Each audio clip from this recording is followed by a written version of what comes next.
High above Manhattan on a warm April day, the Late Show host is giving Entertainment Weekly an impromptu tour of his office, spotlighting a few of his favorite oddities. The room itself overlooks Broadway from a top floor of the Ed Sullivan Theater, but with its wood paneling and mountains of memorabilia, it feels more like the cozy basement of your coolest and nerdiest uncle. Since inheriting the space from previous Late Show host David Letterman, Colbert has covered almost every inch of the walls with posters, historical ephemera, and his kids' old art projects. There is Donald Trump's impeachment resolution, signed by various congressmen and hanging right next to Richard Nixon's.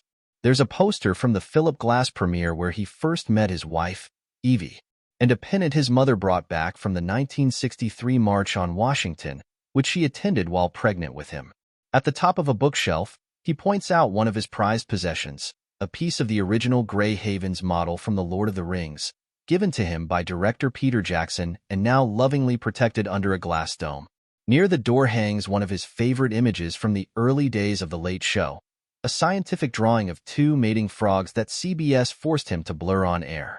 The network later relented, as long as he captioned it as two frogs tandem skydiving. At one point, Colbert clambers onto the couch to access a high shelf, knocking pillows onto the floor. He reaches past an Emmy to grab what he was looking for, a golden trophy given to him by Olivia Wilde. "We had an act off, and she said I acted harder than she did," he says with pride. "So, she sent me an award. It now resides in a place of honor, near the expired can of sausage his mother mailed him after he graduated college, a Bob Mackie sketch of Carol Burnett, and a cardboard Galactus helmet from Burger King, which he'd wear at the Colbert Report whenever he had writer's block." Back at his desk, he pulls out a framed photo of an early career Walter Cronkite, from when the legendary news anchor used to discuss the day's headlines with a Muppet-like lion named Charlemagne. "This is my reminder that Walter Cronkite started off as a morning anchor who had a puppet lion. So let's not hear about the dignity of CBS News," Colbert says with a grin. F. U. The Late Show with Stephen Colbert may not exactly be big on dignity, but boy, is it big. Since launching in 2015, Colbert has catapulted the series to record ratings, transforming it into the most-watched show in late night for 8 consecutive seasons. Much of the show's success stems from Colbert's signature blend of silliness and satire. The 60-year-old comedian built his career first as a correspondent on Comedy Central's The Daily Show starting in 1997, and then graduating to host of the beloved Colbert Report in 2005, before conquering network TV. Coming from the high-concept parody of his cable series, he says he initially bristled against the traditional late-night format, assuming he had to completely rethink and deconstruct one of the oldest forms of TV entertainment. But he quickly discovered that not only did he like hosting a late-night show, it felt like home. "I was determined to not do a monologue," he admits of his initial approach to the show. "I thought, I'm not a stand-up, I'm an actor. And then I fell in love with the monologue. You just need to relax, have a good time, and follow your instincts in terms of the stories you're interested in." So far, those instincts have served him well. Over the past 9 years, Colbert has seemingly perfected the ratio of absurdist political humor, insightful celebrity conversations, and dumb gags.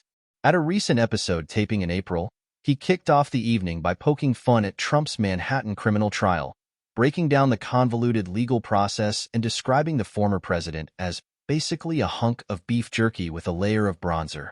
But then, he pivoted to a much stupider topic: a group of Floridian monkeys that had recently tested positive for herpes. As he warned viewers not to touch macaque, his bottom lip quivered and he bit back giggles. "I love puns," he tells EW with a shrug and a smile. "I love stupid jokes and stupid puns." Blending the stupid and the smart isn't exactly new territory, but few comedians do it quite as well, or as seamlessly, as Colbert. That tonal flexibility is what's helped cement him as one of the best interviewers in late night, often leading his guests into thoughtful discussions on loss, faith, or politics.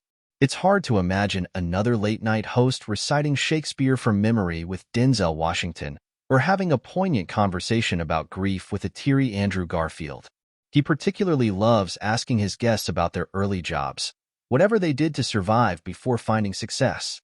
"There are some young people who got very successful very early, and obviously I wish them ill," he he deadpans. But I love the people who had to suffer. After all, he can relate. After studying theater at Northwestern University, he lived in a friend's basement in Evanston, Illinois, sleeping on a concrete floor. He paid his $50 rent by building cheap futon frames out of 2x4s and drywall screws and selling them to broke college students. They would fall apart in the middle of the night, he recalls. People would call me furious, and I would put a handful of screws in my pocket and grab a cordless Makita drill. I would ride my bike across Evanston, and I would fix their bed and go home. Eventually, he scored a job answering phones and selling souvenirs at the legendary comedy institution Second City. A perk of the job? Free classes. And maybe it's that improv background that makes him such a good listener who's generally willing to let his guests take conversations in unexpected directions. I'm not setting the tone, he explains. My interests are eclectic, and my tone is malleable. There's almost nothing that we could talk about that I'm not going to find some interest in. I'm willing to ride your pony wherever. The only exception is when he has politicians on his couch. With politicians, I feel a different obligation to ask the questions that I want to ask, not the questions they want to be asked, he explains. It's not like I want to be adversarial, but when you interview a politician, you can't edit anything they want you to edit. He loves every inch of the Ed Sullivan. From his wood-paneled office to the brass-handled elevator, he takes to access the stage every day. The elevator has been there since the building's construction, and Letterman taught Colbert how to operate it when he inherited the space. To this day, he can usually tell if it'll be a good show based on whether he can perfectly land the elevator, lining up flush with the floor outside. First time I landed it, I thought I did a pretty good job, he says. And Dave looked at it and he goes, it's not up to my standards.